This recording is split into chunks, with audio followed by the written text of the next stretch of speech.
students, welcome back to Simply Tutor classes. So, in today's class, we will cover the topic, the methods, or we can say the techniques through which we can measure the price elasticity of demand. As we know about the elasticity of demand is the change in quantity demanded in proportionate to change in price. कि वो कौन कौन से method हैं जिनके ज़रिए हम price elasticity को मेज़र कर सकते हैं, वो कुल मिलाकर हमारे पास 5 मेथड हैं. सबसे पहले है हमारे पास टोटल एक्सपेंडिचर मेथड, फिर है हमारे पास proportionate method, then we can say the point elasticity of method, fourth one is arc elasticity of method and fifth one is revenue method. चलिए हम करते हैं सबसे पहले अपने पहले मेथड की बात, जिसका नाम मैंने आपको बताया टोटल एक्सपेंडिचर मेथड. ये जो टोटल एक्सपेंडिचर मेथड है एलास्टिसिटी ऑफ डिमांड को मेज़र करने का, ये इवॉल्व किया था डॉक्टर एल्फ्रेड मार्शल ने. किसने इवॉल्व किया? डॉक्टर एल्फ्रेड मार्शल ने. ये मेथड क्या बोलता है? ये बोलता है एलास्टिसिटी ऑफ डिमांड को मेज़र करने के लिए ज़रूरी हो जाता है ये जानना कि how much and in what direction total expenditure has changed as a result of change in the price of a good. कि गुड या कॉमोडिटी के प्राइस में चेंज होने से टोटल एक्सपेंडिचर में कितना चेंज हुआ. मैंने क्या बोला? प्राइस में चेंज होने से एक्सपेंडिचर में कितना चेंज हुआ, ये जानने के लिए हम कौन सा मेथड यूज़ कर रहे हैं? Total expenditure method. For example यहाँ पर ध्यान से देखिएगा, यहाँ पर अगर हमारा एलास्टिसिटी ऑफ डिमांड, देखिए यहाँ पर ये इस टेबल इधर आ जाइए. पहले प्राइस बढ़ा, टोटल एक्सपेंडिचर कम हुआ, प्राइस कम हुआ, टोटल एक्सपेंडिचर बढ़ा. मतलब जब प्राइस के बढ़ने के साथ टोटल एक्सपेंडिचर कम हो जाए और प्राइस के कम होने के साथ टोटल एक्सपेंडिचर बढ़ जाए, तो वहाँ पर हमारी एलास्टिसिटी क्या होती है? 1 से बड़ी. मतलब elasticity of demand is more than 1. कब होगा? जब प्राइस बढ़ा, टोटल एक्सपेंडिचर कम हो गया, प्राइस कम हुआ, टोटल एक्सपेंडिचर बढ़ गया, तो वहाँ क्या होगा? वहाँ elasticity of demand is more than 1. जहाँ पर प्राइस के सेम रहने पर खर्चा, टोटल एक्सपेंडिचर भी अनचेंज रहता है, वहाँ होता है हमारा elasticity of demand is equal to 1. मतलब प्राइस कांस्टेंट है तो टोटल एक्सपेंडिचर भी क्या रहेगा? कांस्टेंट. अगर हम बात करें कि elasticity of demand less than कब होगा?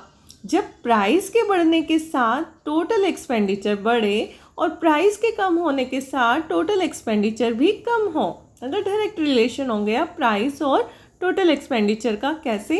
प्राइस बढ़ा तो टोटल एक्सपेंडिचर बढ़ा और प्राइस कम हुआ तो टोटल एक्सपेंडिचर कम हुआ. तो यहाँ पर हमारी एलास्टिसिटी ऑफ डिमांड होगी 1 से कम. ये था हमारा टोटल एक्सपेंडिचर मेथड. आगे हम बात करें, ये देखिए इसका डायग्राम भी देख लीजिए. टोटल एक्सपेंडिचर या आउटले मेथड किस तरीके से हम रिप्रेजेंट कर सकते हैं. यहाँ पर ये देखिए ना, ये डिमांड कर्व है. यहाँ एलास्टिसिटी ऑफ डिमांड किसके इक्वल है? 1 के इक्वल है. जब हमारा स्लोप इस तरीके से जा रहा है, देखिए एक्स एक्सिस पर हमने लिया है टोटल एक्सपेंडिचर और वाई एक्सिस पर हमने लिया है प्राइस. ठीक है. जब प्राइस बढ़ने या कम होने पर आपका एक्सपेंडिचर सेम जा रहा है, तो वहाँ पर एलास्टिसिटी ऑफ डिमांड क्या है? इक्वल टू 1 है. लेकिन जहाँ पर प्राइस बढ़ने के साथ एक्सपेंडिचर, ये देखिए ये था हमारा, मान लो ये वाला पॉइंट और ये वाला पॉइंट आ गया इस तरीके से. ठीक है. जब हमारा प्राइस बढ़ा तो एक्सपेंडिचर, टोटल एक्सपेंडिचर कम हो गया, इतना हो गया. प्राइस कम हुआ, मान लो इसको नीचे की साइड करो, तो हमारा टोटल एक्सपेंडिचर बढ़ गया. तो यहाँ एलास्टिसिटी ऑफ डिमांड क्या होगा? 1 से बढ़ा. नीचे आओ, यहाँ पर प्राइस कम हुआ तो हमारा क्या हुआ? एक्सपेंडिचर भी कम हुआ. प्राइस बढ़ा तो हमारा टोटल एक्सपेंडिचर भी बढ़ गया. यहाँ पर एलास्टिसिटी ऑफ डिमांड क्या होगी? Less than 1. तो यही हमारा कंसेप्ट बताया गया है टोटल एक्सपेंडिचर मेथड में. मतलब elasticity of demand greater than unity होगा जब प्राइस के बढ़ने के साथ टोटल एक्सपेंडिचर कम हो जाए और प्राइस के कम होने के साथ टोटल एक्सपेंडिचर बढ़ जाए. एलास्टिसिटी ऑफ डिमांड यूनिटी कब होगा? जब प्राइस के बढ़ने पर टोटल एक्सपेंडिचर अनचेंज रहे और प्राइस के फॉल होने पर टोटल एक्सपेंडिचर भी अनचेंज रहे। और elasticity of demand less than unity कब होगा? जब प्राइस के बढ़ने के साथ टोटल एक्सपेंडिचर भी बढ़ जाए और प्राइस के कम होने के साथ टोटल एक्सपेंडिचर भी कम हो जाए। तो ये मेथड होगा हमारा लेस देन, इसे हम कहेंगे टोटल एक्सपेंडिचर मेथड। और यहाँ पर हमारा इलास्टिसिटी ऑफ डिमांड क्या होगा? 1 से कम होगा। उसके बाद हम बात करें next point elasticity of demand की। पॉइंट इलास्टिसिटी ऑफ डिमांड क्या बताती है? ये पॉइंट इलास्टिसिटी ऑफ डिमांड हमें बताती है एक पर्टिकुलर पॉइंट पर इलास्टिसिटी ऑफ डिमांड क्या होगी।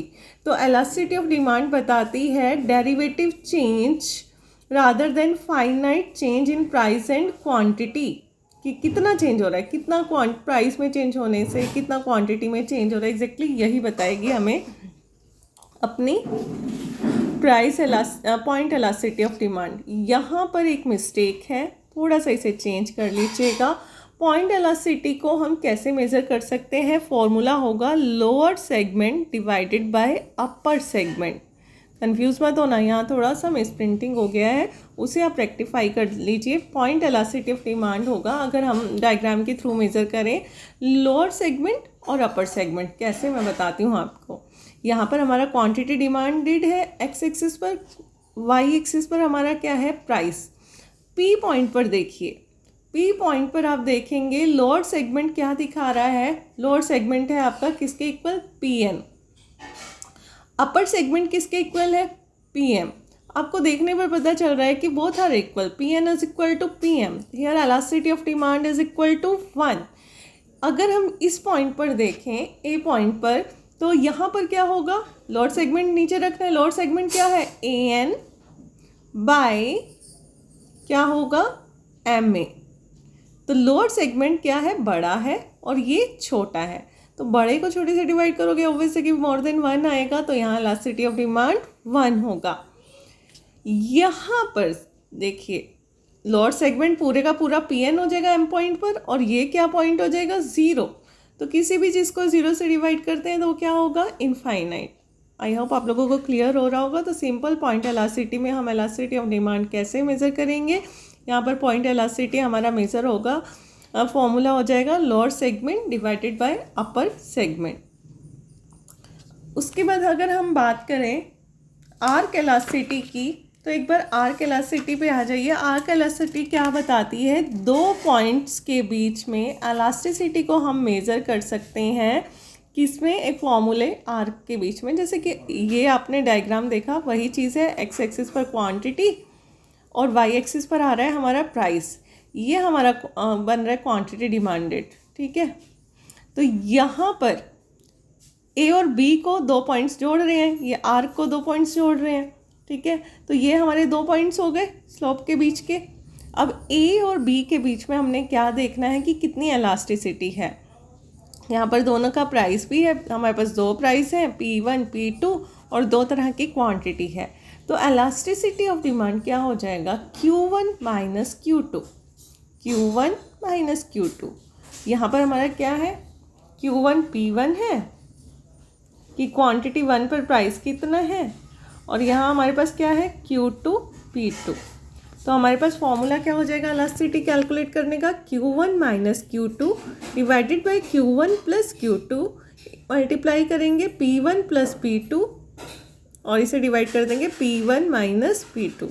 P1 था हमारा ओरिजिनल प्राइस, Q1 था ओरिजिनल क्वांटिटी, P2 क्या है? न्यू प्राइस, Q2 क्या है? New quantity. मतलब नई क्वांटिटी में से आपने क्या करना है? ओरिजिनल क्वांटिटी जो पहले से क्वांटिटी डिमांड की जा रही थी उससे लेस कर दोगे, डिवाइड करोगे Q1 plus Q2 into P1 plus P2 divided by P1 minus P2। तो ये है हमारा आर्क इलास्टिसिटी मेज़र करने का तरीका। इसके बाद 2 मेथड्स हमारे और बच गए हैं। इसकी स्लाइड्स बीच में थोड़ी मिस हो गई हैं, मैं बता देती हूँ आपको।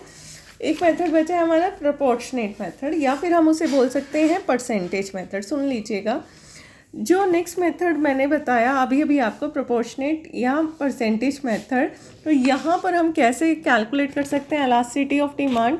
फॉर्मूला हो जाएगा proportionate change in demand for good x divided by proportionate change in price of good x, मतलब डिमांड में कि एक पर्टिकुलर परसेंट से डिमांड, क्वांटिटी डिमांड में चेंज कितना हुआ, मान लो 10% प्राइस में चेंज होने से हमारा क्वांटिटी डिमांडेड कितने परसेंट से चेंज हुआ, ये जानने के लिए हमने कौन सा मेथड यूज़ किया, proportionate method of calculating elasticity of demand. तो ये आपको समझ आ ही गया होगा। अगर मैं सिंपल शब्दों में कहूँ तो इलास्टिसिटी ऑफ डिमांड हमेशा माइनस में होती है, फॉर्मूला हो जाएगा change in quantity demanded by initial demand, और डिवाइड करेंगे change in price by initial price से।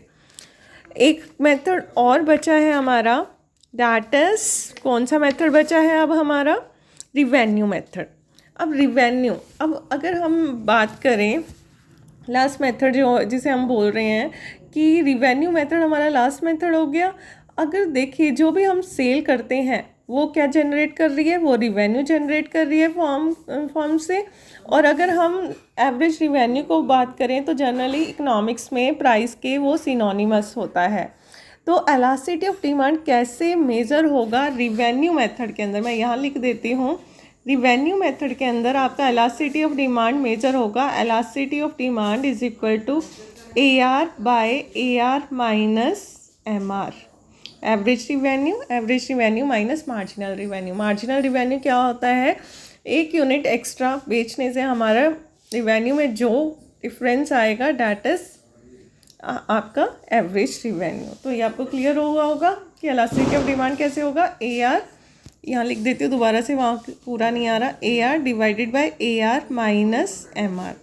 ये था हमारा टेक्निक्स या methods of measuring price elasticity of demand.